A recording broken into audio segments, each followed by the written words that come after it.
টক শাকগুলোকে আমি দিয়ে দিচ্ছি। আমার হাতে কিন্তু এটা কি শাক বলো তো? এটা কিন্তু টক শাক।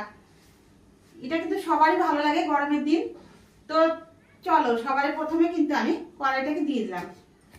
কড়াইটা দেখো গরম হয়ে গেছে কত সুন্দর। আমি কিন্তু তেল দিয়ে দিচ্ছি, পরিমাণ মতন তেল দিয়ে দিলাম।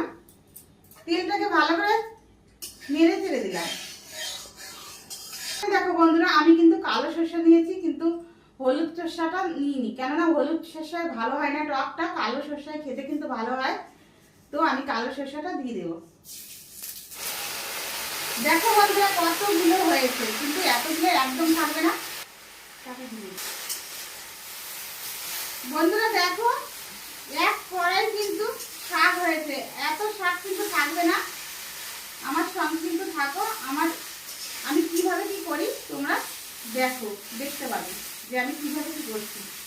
তো চলো দেখো, আমি কিন্তু এখানে দেখো এক বাটি কিন্তু কাঁচা লঙ্কা রেখেছি, আমি কিন্তু দিয়ে দেবো, কেননা ঝাল ঝাল না হলে হবে না।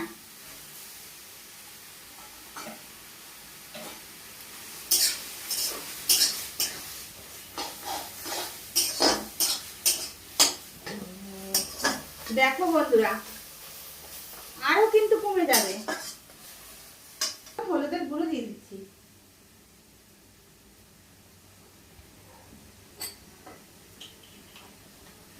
আমি কিন্তু পরিমাণ মতন নুন দিয়ে দিলাম।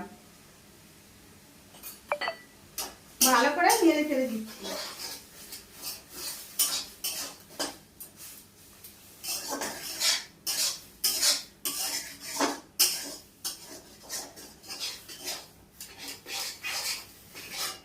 আমি যে ভেজে রেখেছিলাম মাছটা, ভাজা তোমাদের দেখাতে পারিনি, তো ভেজে রেখেছিলাম চিংড়ি মাছ, ছোট ছোট, বেশি বড় না বেশি ছোট না, ওই মাছগুলোকে কিন্তু আমি দিয়ে দেবো।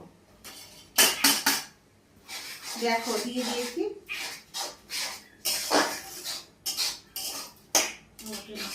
দেখো বন্ধুরা, আমি যে কাঁচা লঙ্কা দিয়েছি, কাঁচা লঙ্কা কিন্তু একদমই কিন্তু এখনো কিন্তু গলেনি, কেননা ঢাকা দিয়ে দিলে কিন্তু গলে যাবে, কেননা পরিমাণ মতো নুন হলুদ পড়েছে। আর আমি কিন্তু এখন ঢাকা দিয়ে রাখবো কিছুক্ষণ, তোমার 5-10 মিনিট ঢাকা দিয়ে রাখবো। তো চলো আমি ঢাকা দিয়ে রাখবো। এই দেখো ঢাকনা, এখন ঢাকনা তুলে দেখলাম, দেখো কি সুন্দর হয়েছে। দেখো দেখো তোমরা যদি বাড়িতে আমার মতন করে যদি টক রান্না করো, যে না খাবে টক সেও কিন্তু টক খাবে। আর ভাত যদি খেতে বলো কাউকে, যদি বলে যে হ্যাঁ টক করেছি, তাহলে কিন্তু সবাই ভাত খাবে, এক থালা করে ভাত খাবে, কোনো ব্যাপারই না। কিন্তু তোমরা বাড়িতে আমার মতন করে খেয়ে কিন্তু আমাকে অবশ্যই জানাবে যে কেমন হয়েছে খেতে।